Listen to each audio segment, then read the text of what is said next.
Bien, que le nom du Seigneur soit béni. Merci à nos amis de la chorale, merci à vous qui êtes là ce soir. Merci à tous nos amis qui nous suivent via les réseaux sociaux. Et merci également à nos amis de la technique qui font que les amis qui ne sont pas avec nous sur place puissent être à mesure de nous suivre. Que le nom du Seigneur soit béni. Nous voulons écouter encore la parole du Seigneur. Grande est ma joie de vous voir encore aujourd'hui. Il y a des personnes que je n'ai pas vues il y a longtemps, mais je bénis le Seigneur de voir que vous êtes là, vous êtes en vie. Que le nom du Seigneur soit béni. Amen. Amen. Nous allons lire deux textes. D'abord, nous allons lire les psaumes chapitre 23. Un psaume que vous connaissez normalement, sans problème. Psaume chapitre 23. Et nous allons lire aussi l'évangile selon Jean chapitre 6, verset 70.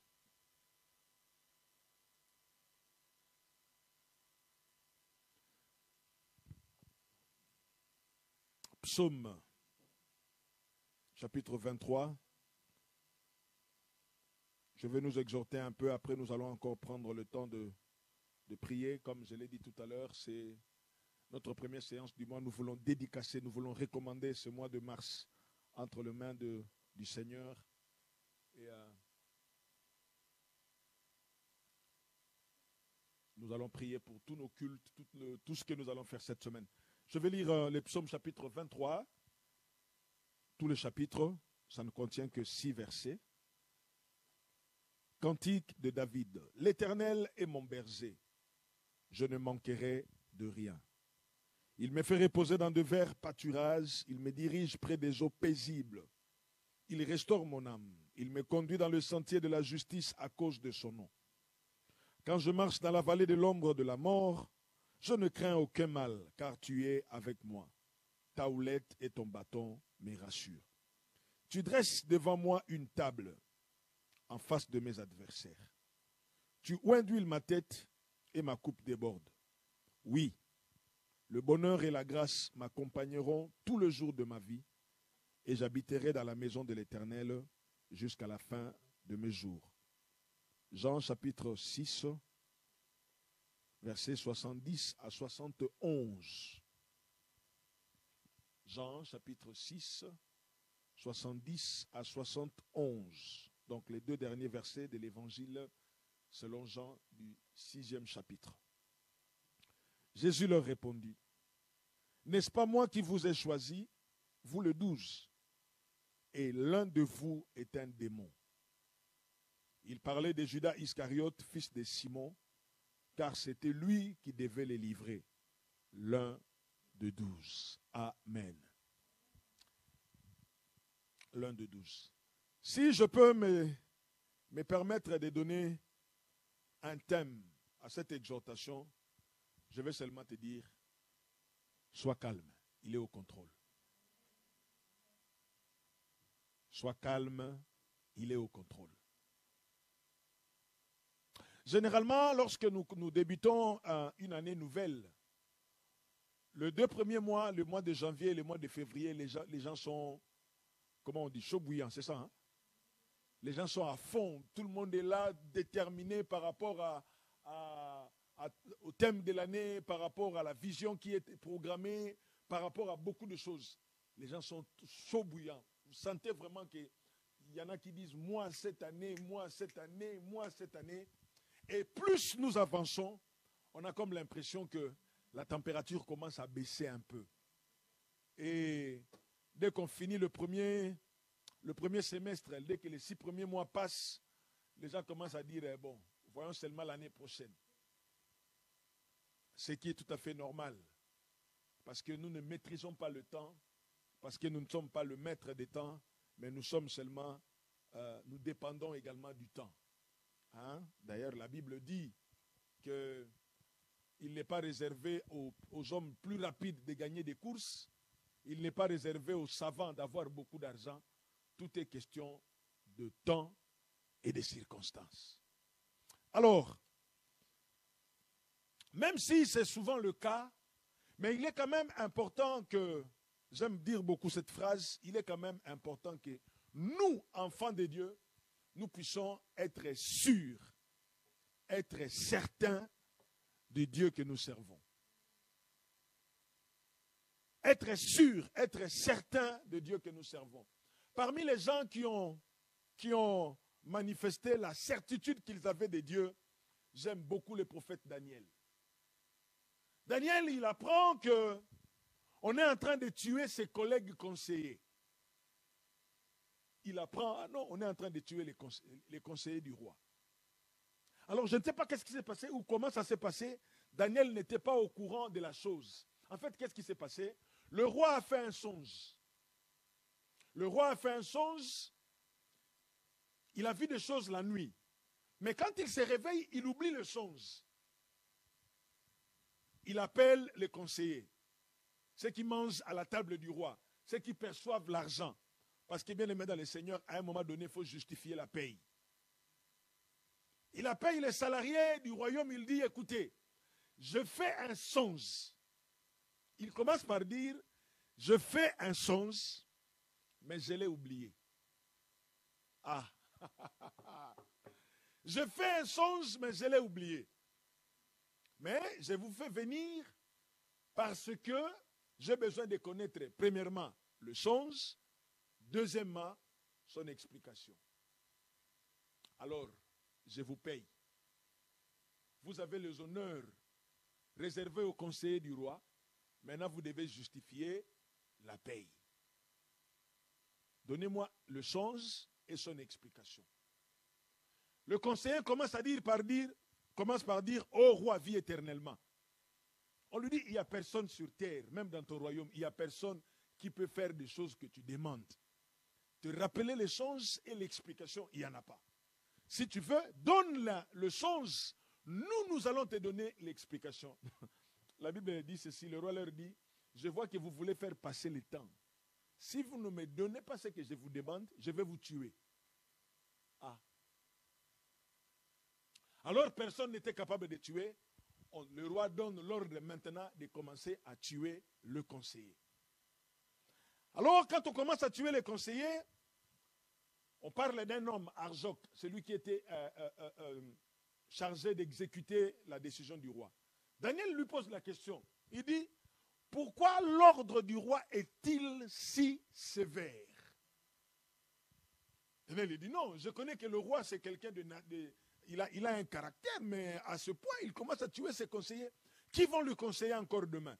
Pourquoi l'ordre est-il si sévère? Arjoc explique la situation. Alors, je me suis posé la question de savoir, quand le roi avait posé la question, Daniel était où? Bref, il n'était pas là.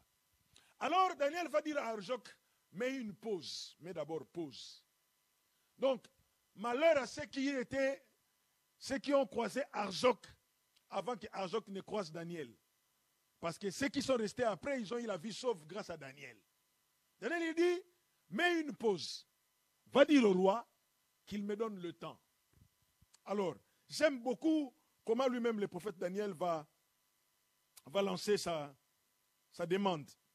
Il dit, va dire au roi de me donner le temps, qu'on arrête un peu de tuer les gens, mais qu'on me donne d'abord le temps et je verrai. Écoutez comment il dit. Il prit la parole et dit à Arjoc, commandant du roi, pourquoi la sentence du roi est-il si sévère?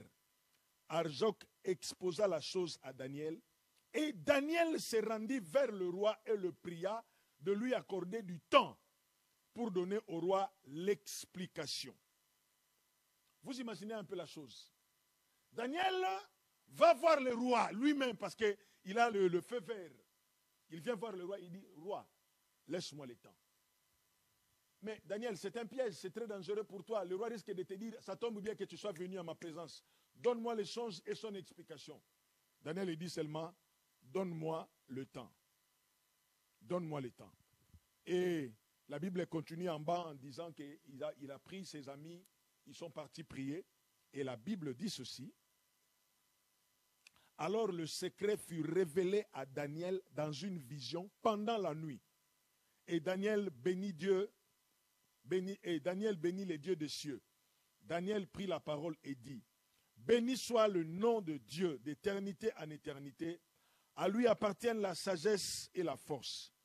Celui qui change le temps et les circonstances, qui renverse et qui établit le roi, qui donne la sagesse aux sages et la science à ceux qui ont de l'intelligence. Il révèle ce qui est profond et caché. Il connaît ce qui est dans le ténèbre et la lumière demeure avec lui. La Bible dit ceci. Le roi prit la parole et dit à Daniel, qu'on nommait Beltshazar, es-tu capable de me faire connaître le songe que j'ai eu et son explication?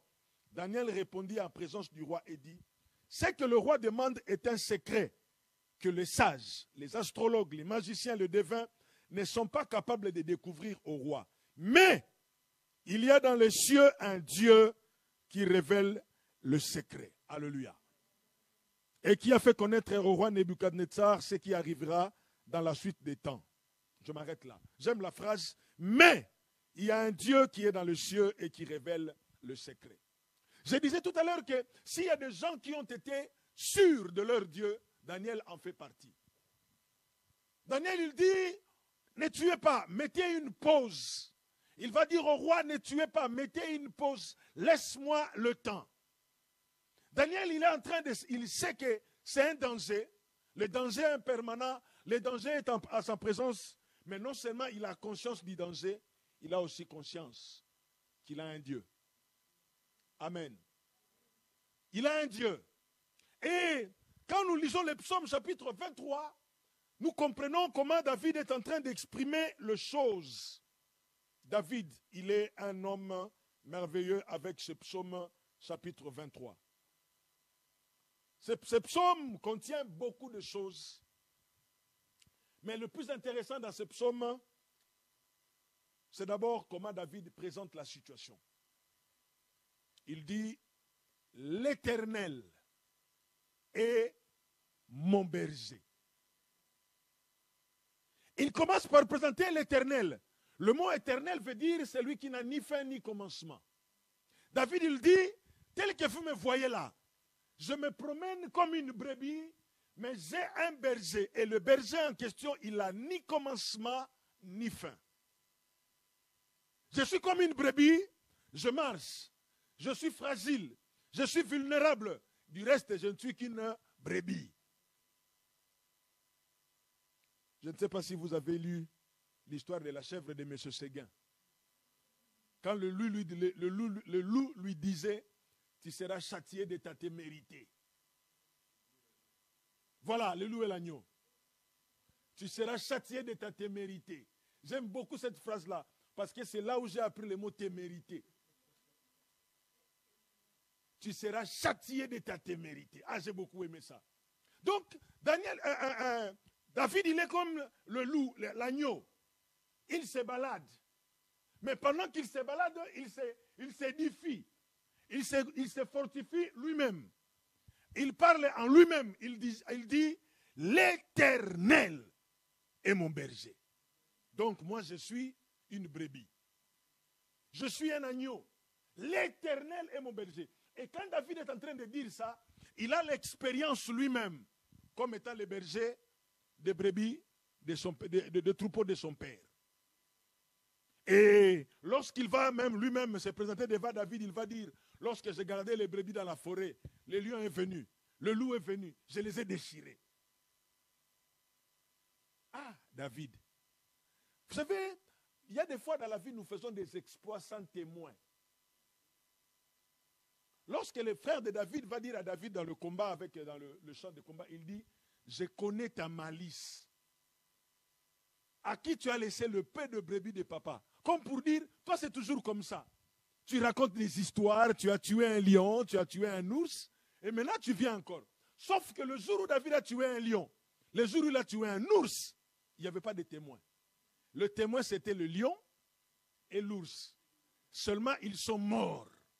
Donc, et la brebis qu'on avait tirée de la gueule du lion, même s'il veut parler, on ne comprend pas ce langage. Elle ne peut que bêler. Donc, David, tu nous racontes des histoires. Or, ce que David est en train de dire, c'est des choses qu'il a expérimentées. C'est pour cela, bien aimé dans le Seigneur, dans la vie avec le Seigneur, expérimentez les choses dans le secret. Même si dans le public, vous ne faites rien, mais commencez dans le secret. Et dans le public, on va vous applaudir.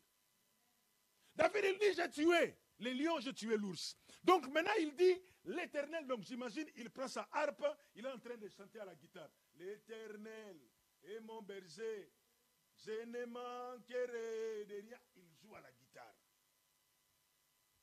Il dit, il commence sa chanson par dire, l'Éternel est mon berger, je ne manquerai de rien.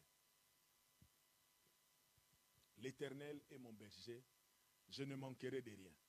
Et alors qu'il dit des choses, il va plus loin, il dit, au verset 5, c'est là ce qui m'intéresse pour ce soir, du moins, tu dresses devant moi une table en face de mes adversaires. Ah, David, c'est pas clair. Comment ça se fait que l'Éternel est ton berger, il y a encore des adversaires? David est conscient d'une vérité, c'est que la présence du Seigneur ne fait pas fuir automatiquement les démons ou les adversaires. Je répète, la présence du Seigneur en nous n'est pas la garantie que nous n'aurons pas d'obstacles, n'est pas la garantie que nous n'aurons pas de combats. Ce n'est pas la garantie que le diable ne viendra pas. Non, la présence du Seigneur est une garantie que nous sommes avec lui. Mais cela n'empêche que les adversaires soient là. Dans Jean, chapitre 6, verset 70, Jésus fait une déclaration forte. Il dit, je vous ai choisi. L'un parmi vous est un démon. Jésus, quand tu choisissais les disciples là, tu n'as pas vu qu'il était un démon?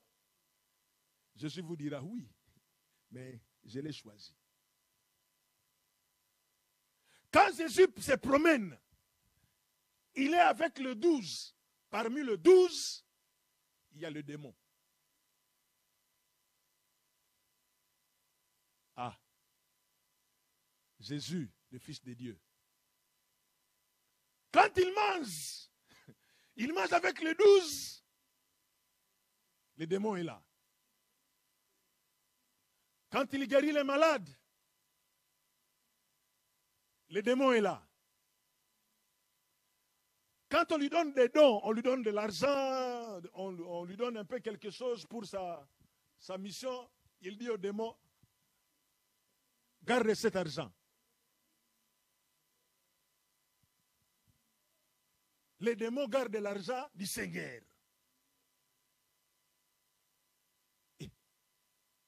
Pasteur, tu ne connais pas l'état d'âme de cette maman. Pasteur, tu ne connais pas l'état d'âme de ses frères. Tu lui confies des responsabilités. C'est un démon. Jésus a marché avec les démons. Il dit, tiens. Mais ce qui est merveilleux, vous allez voir dans la vie de Jésus, à aucun moment il s'est plaint en disant, rien ne marche dans ce que je fais. Parce que l'un de vous est un démon. Mais seulement il leur donne l'information. Il dit, n'est-ce pas moi qui vous ai choisi? L'un de vous est un démon. Mais il est là. Chaque fois quand il prie, il dit, Père, je te remercie de ce que tu m'exauces toujours. Le démon est là. Aïe, aïe, aïe, aïe, aïe, aïe, aïe, aïe, aïe. Quelle assurance, quelle garantie avait Jésus? Et quand il va dire aux gens, chassez les démons, guérissez les malades, purifiez les lépreux, ressuscitez les morts, le démon est là. Mais qu'est-ce qui fait que Jésus était serein, très calme, très cool, jusqu'au point où il va dire à Judas, le fameux démon, il dit ce que tu as à faire, fais-le promptement. Ah, entre nous soit dit. Si tu sais que celui qui est à côté de toi est un démon, sois sincère. comment tu vas réagir? Jésus dit, je sais que c'est moi qui vous ai choisi, mais l'un de vous est un démon. David, il dit, l'Éternel est mon berger, je ne manquerai de rien.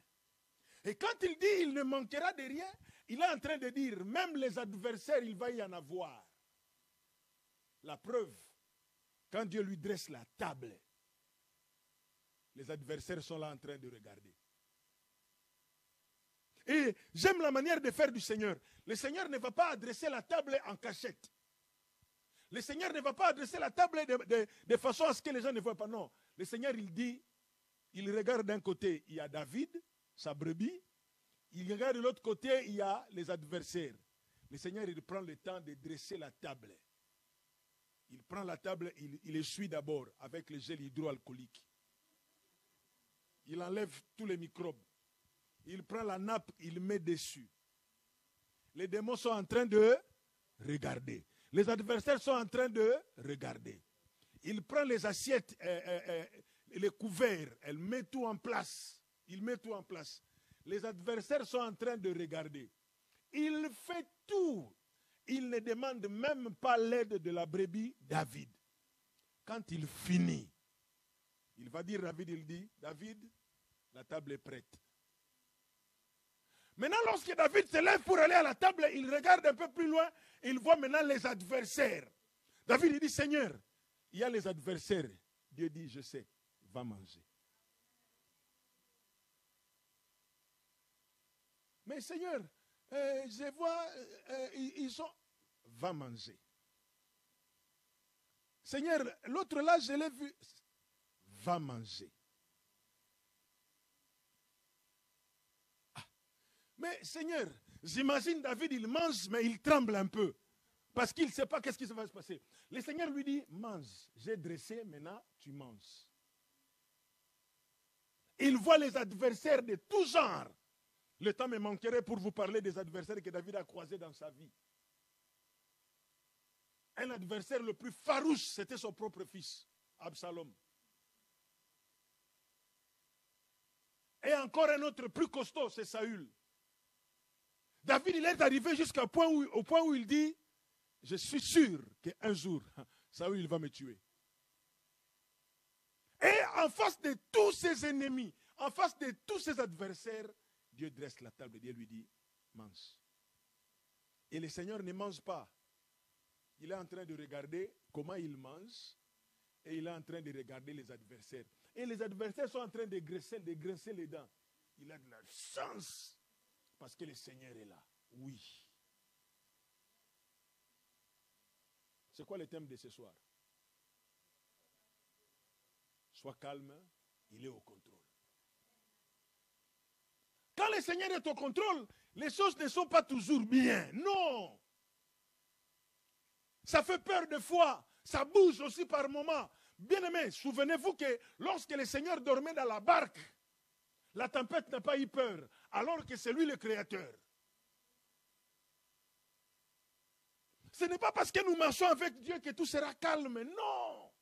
Ça va bouger par moments, au point où nous allons risquer même de perdre l'équilibre. Mais sois calme. Il est au contrôle.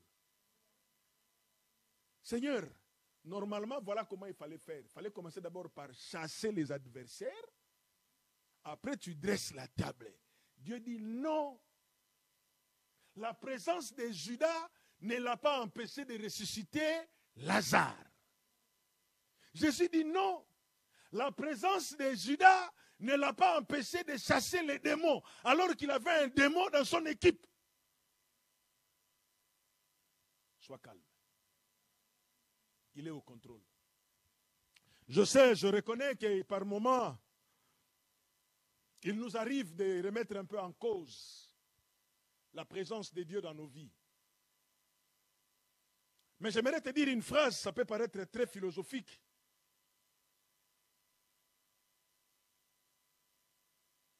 La présence de Dieu, elle est merveilleuse.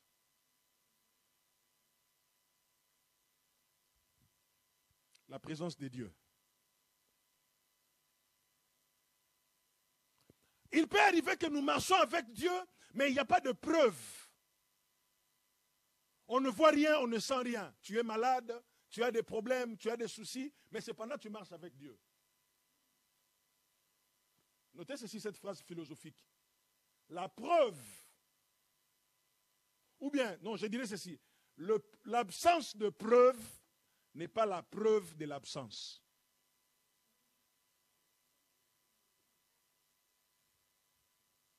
L'absence de preuve n'est pas la preuve de l'absence. Ce n'est pas parce qu'il n'y a pas de preuve que cela prouve que Dieu n'est pas avec toi. Ce n'est pas parce qu'à un moment donné tu pleures, ce n'est pas parce que tu as manqué, ce n'est pas parce que tu es tombé malade que Dieu n'est pas là. Non.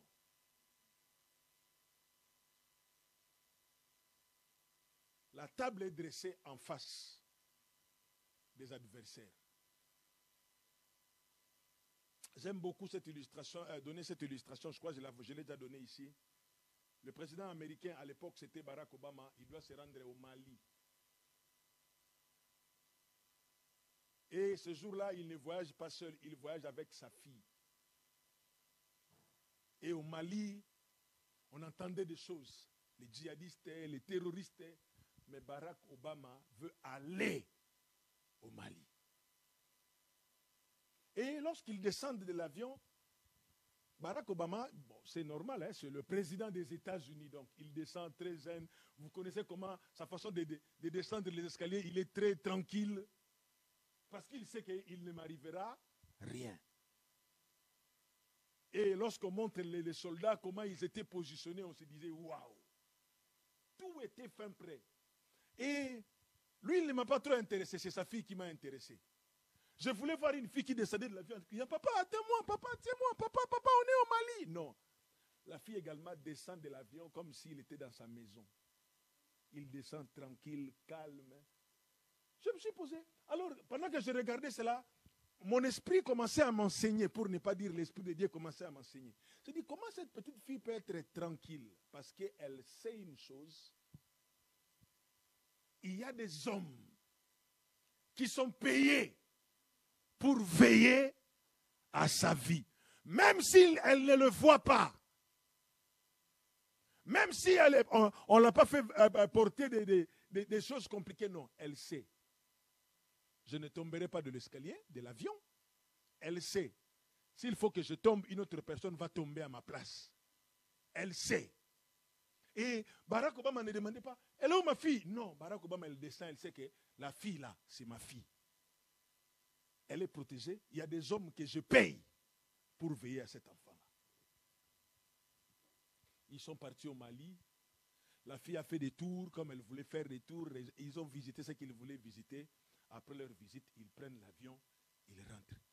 Ils n'ont pas eu peur que non, on peut leur lancer une lance-missile, lance-roquette et que l'avion tombe. Non, ce n'était pas le problème de cette petite-là. Je suis la fille du président des États-Unis. Il n'y a que nous, dont l'Éternel est le berger, qui paniquons devant les adversaires. David vient manger. David, il mange en tremblant. Peut-être qu'il n'avait pas fini le repas. Il fait semblant, Seigneur, c'est bon, je me suis rassasié. Non, mange.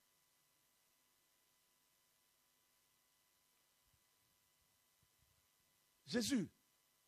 Ce qui est drôle avec Judas, c'est quoi? C'est que avant de choisir les 12 apôtres, avant de choisir même Judas, Jésus est parti prier toute la nuit à la montagne. Quand il descend, il commence à choisir. C'est-à-dire, ils ont négocié avec le Père. Le Père lui dit, bon, tu vas prendre Jacques, tu vas prendre André, tu vas prendre Barthélemy, tu vas le prendre, tu prendras aussi Judas. Parce que Judas va jouer un rôle incontournable dans ta vie. Si tu veux la gloire, prends Judas. Ne le laisse pas. Ah bon? Oui, Jésus. Il va jouer un rôle prépondérant. S'il n'est pas là, ça ne marchera pas. Tu veux la gloire que tu as laissée au ciel. Parce que Jésus priait en disant au Père, glorifie-moi de la gloire que j'avais auprès de toi au commencement. Le Père dit, tu veux cette gloire-là? Récupère Judas. C'est une pièce de puzzle qui ne doit pas manquer. Récupère-le. Aime-le. Confie-lui la caisse de l'église. Jésus ne le laisse pas. Ta destinée passe par ce garçon-là, Judas. Ah bon? Quand il descend, il choisit. Il choisit. Il dit à Judas, Judas, viens, tu seras avec moi dans l'équipe. Mais quand Jésus va commencer à évoluer, il va faire confession. Il dit, je vous ai choisi 12. L'un de vous est un démon. L'un de vous est un démon. Mais parce que c'est un démon, pourquoi tu l'as pris? Parce que il y a certaines choses pour que nous puissions expérimenter cela, il faut qu'il y ait un Judas. Comment voulez-vous parler de la guérison s'il n'y a pas maladie? Comment voulez-vous parler de la gloire s'il n'y a pas humiliation? Comment voulez-vous parler resplendissement s'il n'y a pas ténèbres? Comment voulez-vous parler élévation s'il n'y a pas humiliation ou abaissement? Comment voulez-vous dire que Dieu est grand si tout roule comme sur des roulettes? L'Éternel est mon berger, je ne manquerai de rien. Parce que je ne manquerai de rien, je ne manquerai pas d'adversaire. Seulement, ils ne feront rien sur ma vie. Le Dieu a dit à Satan, vas-y, touche son corps, touche, mais la vie ne touche pas. Le diable est venu, il a touché le corps, il a tout fait. Mais la vie n'a pas été touchée. Et Job va dire, mon oreille avait entendu parler de toi. Mais maintenant, je t'ai vu. Il y a des choses que Dieu permet dans nos vies pour que nous puissions, nous entendons parler de Dieu. Nous entendons parler d'un Dieu qui guérit. Nous entendons parler d'un Dieu qui opère des miracles. Mais est-ce que as-tu déjà vécu les miracles de Dieu? Lazare, il était parmi les gens qui parlaient de Jésus. Mon ami Jésus, il est très fort, il ressuscite les morts. Est-ce que Lazare, toi tu as déjà vu ressusciter les morts? Oui, j'ai déjà vu. La fille de la veuve de Naïn. Oui. La fille de Jairus, le fils de la veuve de Naïn, oui. La fille de Jairus, oui. On lui dit, oui, bon, écoutez, ça c'est rien ça. La fille de Jairus, elle venait à peine de mourir. Ce n'était pas grave. Mais plus tard, lorsqu'on va demander à Lazare, Lazare, est-ce que tu connais Jésus? Elle dira, oui, je le connais. Tu le connais comment? J'étais mort.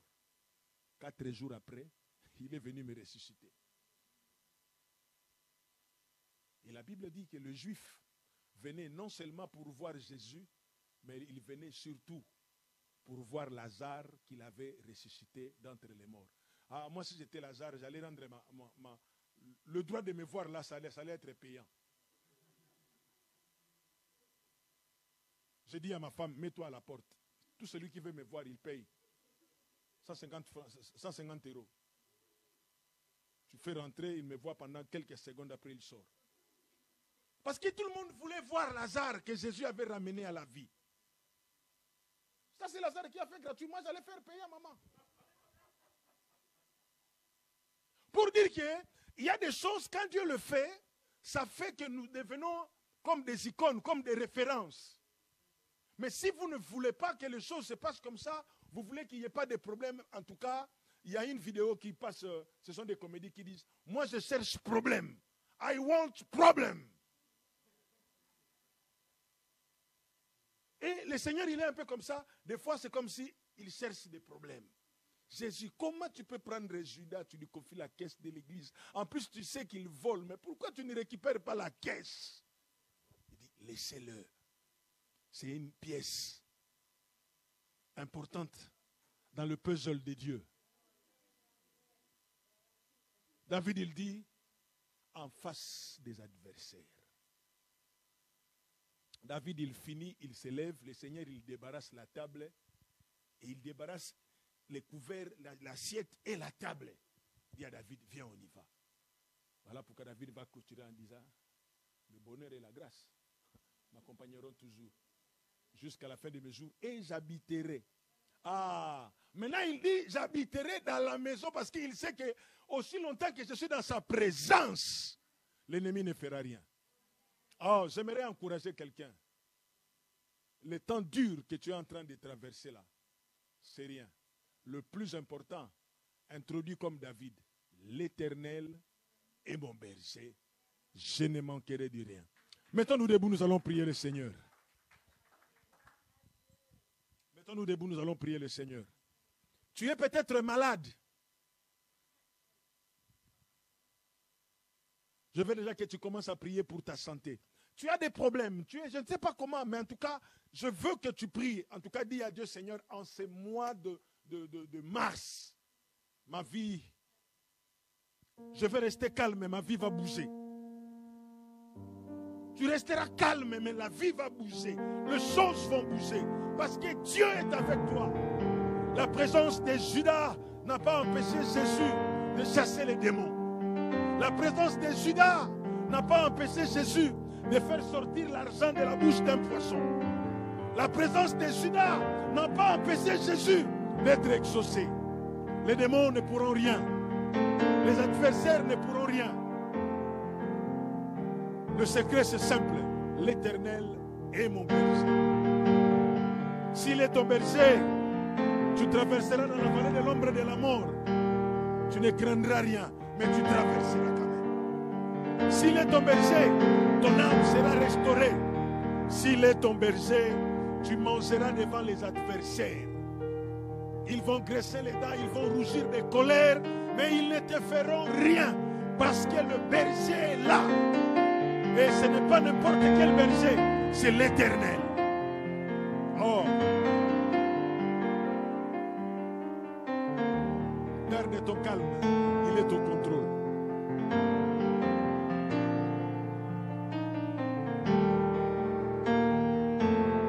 Est-ce que tu peux commencer à parler à Dieu? Dis à Dieu, en ce mois de mars, je sais que tu es au contrôle. Il est au contrôle, il est au contrôle. Oh, il est au contrôle. Même si tu ne vois rien de concret, il est au contrôle. Même s'il n'y a pas de preuve, il est au contrôle. L'absence de preuve n'est pas la preuve de l'absence.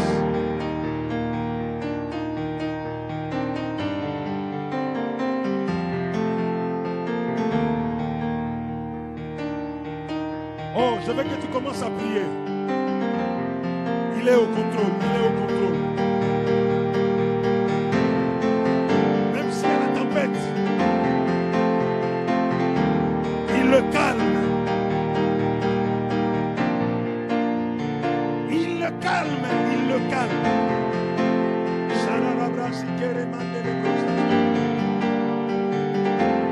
Non, sois calme, il est au contrôle. Ne panique pas, ne crie pas trop, ne pleure pas. Il est au contrôle. Alléluia. Il est au contrôle, il est au contrôle. Il est au contrôle, c'est Dieu de gloire. C'est Dieu tout-puissant. Il est au contrôle, il est au contrôle. Alléluia, alléluia. Il est au contrôle, il est au contrôle. Ah, parle à Dieu, parle à Dieu. Même si tu passes par des moments difficiles, même si tu traverses la vallée de l'ombre de la mort, même si les choses deviennent de plus en plus compliquées dans ta vie, il est au contrôle. Reste calme, il est au contrôle, il est au contrôle.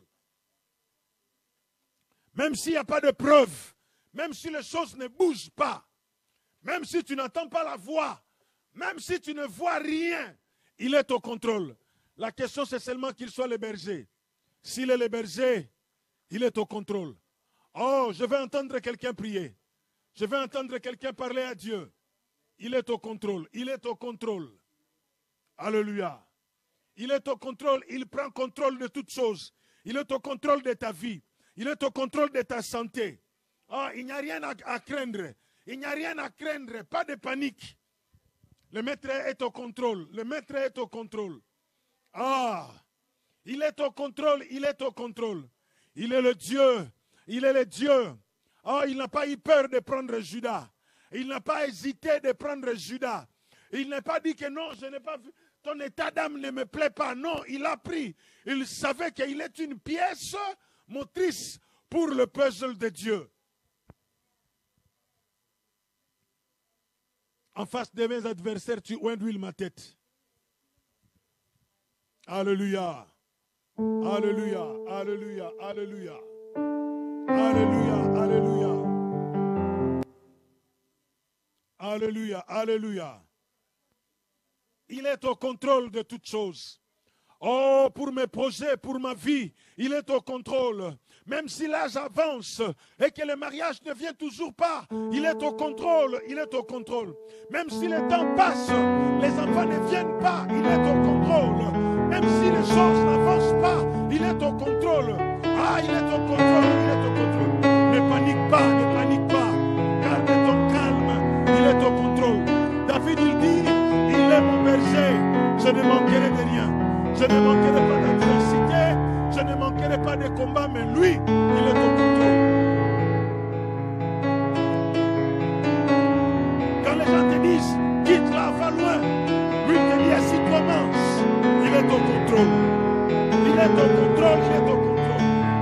Ah, que les sorciers de la famille se réunissent, que les magiciens se réunissent, que le diable fasse ce qu'il veut. Il est au contrôle. Il est au contrôle. Il est au contrôle. Tu parlais, tu es là.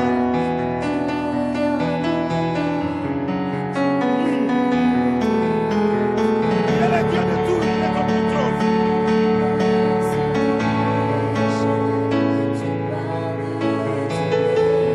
Oh, dis à Dieu.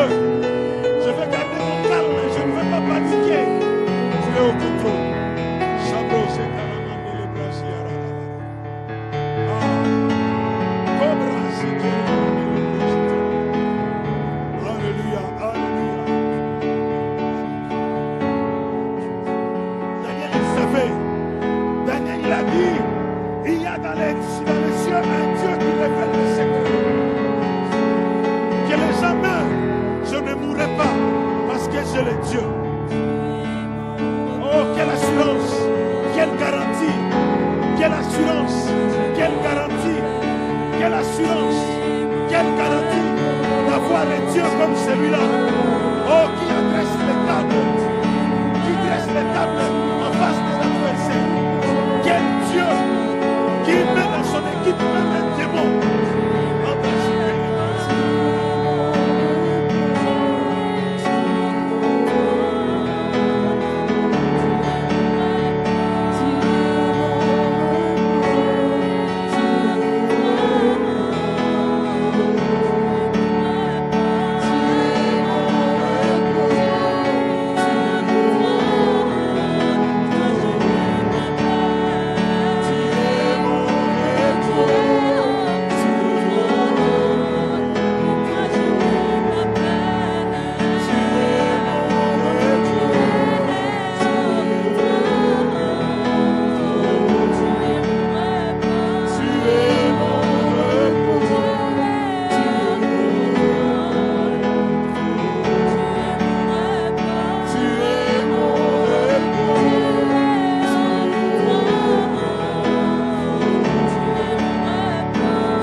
notre réunion de la semaine de prière.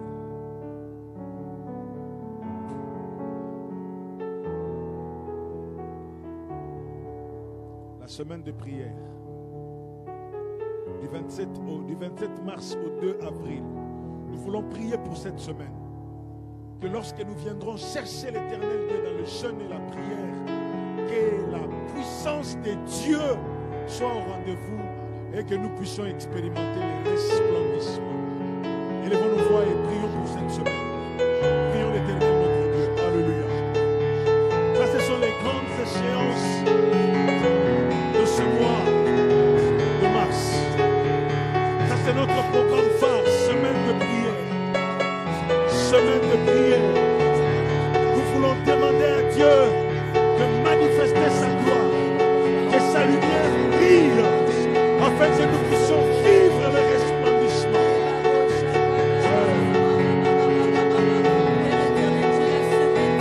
Oh,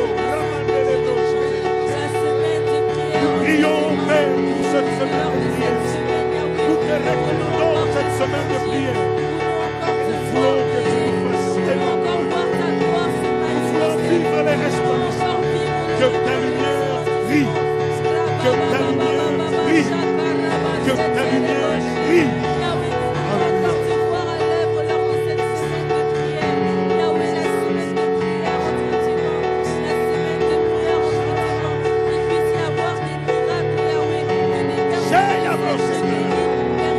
Seigneur, nous voulons expérimenter des grandes choses.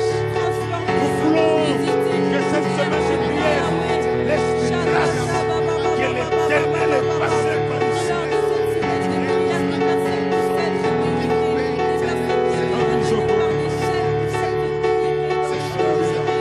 ton nom soit béni. Que ton nom soit béni.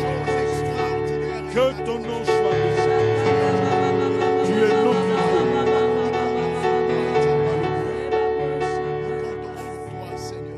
Nous voulons prier pour tous les orateurs. C'est vraiment une semaine de prière avec les orateurs de la maison. Nous voulons prier pour tous les orateurs. Nous allons prier pour les séminaires que nous allons avoir le vendredi, les samedis et les dimanches. Nous allons demander à Dieu que le Seigneur utilise tous les orateurs. Nous prierons également pour tous les orateurs qui vont nous enseigner en ligne pendant la séance du midi. Nous voulons les recommander tous entre les mains de Dieu. Que tous ces prédicateurs soient des moyens par lesquels Dieu fera resplendir nos vies. Élevons nos voix et prions l'Éternel notre Dieu. Alléluia. Seigneur, je viens te recommander tous les orateurs, ceux qui vont enseigner en ligne, ceux qui vont nous enseigner sur place.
Que ton nom soit béni. Nous te prions de bénir les offrandes, les dons, les dîmes et tout ce que nous allons donner pour ta gloire. Bénis le Seigneur. Que ça puisse contribuer à l'épanouissement, à l'avancement et à l'expansion de l'œuvre que nous sommes en train de faire. Au nom de Jésus, nous avons ainsi prié et nous disons tous Amen. Amen. Acclamons-le très fort. Il est au contrôle, il est au contrôle. Il est au contrôle. Il est au contrôle.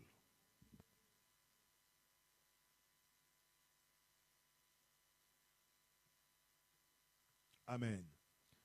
Bien, on fait circuler les paniers des offrandes. Je vais donner quelques communiqués.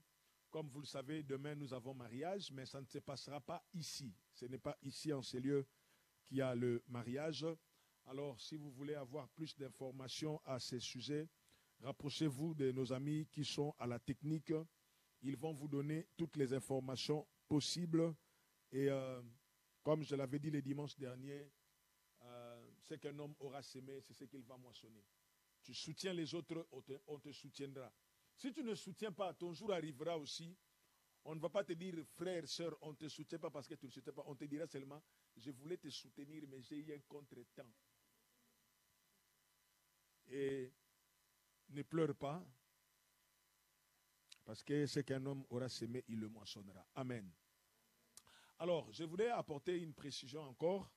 Peut-être qu'il y en a parmi vous qui ont reçu des textos, de messages qui viennent du secrétariat de la parole du salut au sujet des membres. Peut-être qu'il y en a d'autres qui n'ont pas reçu ces textos-là. Alors, pour tous ceux qui se reconnaissent membres de l'Église Parole du Salut, si vous n'avez pas reçu ces textos, veuillez vous rapprocher de moi pour que nous puissions voir comment vous enregistrer pour que vous puissiez recevoir ces textos et avoir un numéro CM. Le numéro, à quoi ça sert? Je vais vous expliquer. Premièrement, vous savez qu'en France, les églises sont considérées comme des associations. Donc, nous faisons partie des associations, des assemblées de Dieu de France. Alors, les assemblées de Dieu veulent procéder à un recensement de chaque membre pour savoir si la communauté grandit ou ça ne grandit pas. Donc, sur ce fait, il faut recenser chaque membre des assemblées de Dieu. Nous, Parole du Salut, comme nous sommes dans les assemblées de Dieu, nous devons également donner le nombre de personnes qui sont membres de nos assemblées. Alors, pour cela, il y a un numéro qu'on appelle le numéro CM. CM veut seulement dire carte de membre. Ne me demande pas, pasteur, c'est bizarre, CM là, ça veut dire quoi? Ça veut dire carte de membre. On a coupé seulement CM. Alors, si tu sais que tu es membre et que tu n'as pas eu le texto en question, viens me voir, je vais envoyer, j'aurai besoin de ton nom et de ton prénom, tel que c'est dans ton identité. Je vais envoyer, on va t'envoyer le message et on va t'envoyer un lien que tu vas remplir, que tu vas renvoyer, qui nous permettra d'avoir de très bonnes statistiques au sujet du nombre de membres que nous avons. Ça, c'est un, pour le recensement au niveau des assemblées de Dieu. De deux, c'est avec ces numéros-là qu'on va te faire ce que nous appelons le reçu fiscal. Tu donnes seulement ton numéro, on t'envoie ton reçu fiscal et tu vas déclarer aux impôts. Donc, les assemblées de Dieu en ont besoin, l'État également en a besoin. Amen. Je crois que je me suis fait comprendre et je reviendrai sur ça les dimanches. Mais déjà là, si tu n'as pas reçu ce texto-là et que tu sais que tu es membre de la parole du salut, viens me voir pour me dire, moi je suis membre, ou bien moi je me considère membre, mais je n'ai pas reçu cela, viens me voir, on fera le nécessaire. Je crois que c'est clair. Amen. Donc demain, nous avons le mariage pour nos frères. Bon, ils ne sont pas là ce soir, c'est normal. Hein? Il y en a, tout le monde est parti se préparer parce que le visage que vous avez vu l'autre fois là, vous ne le verrez plus jamais. Ça va changer. Amen. Donc, nous sommes arrivés à la fin de notre réunion. Nous allons baisser nos têtes, nous allons clôturer. Nous voulons te dire merci, grand Dieu, pour ton amour et pour ta bonté. Merci pour ta fidélité. Merci pour tout ce que tu es pour nous. Je te recommande ton peuple. Alors que nous voulons regagner nos maisons, nous nous recommandons à ta grâce et prions que ta présence, Seigneur, ta présence, qu'elle nous accompagne. Au nom de Jésus. Amen.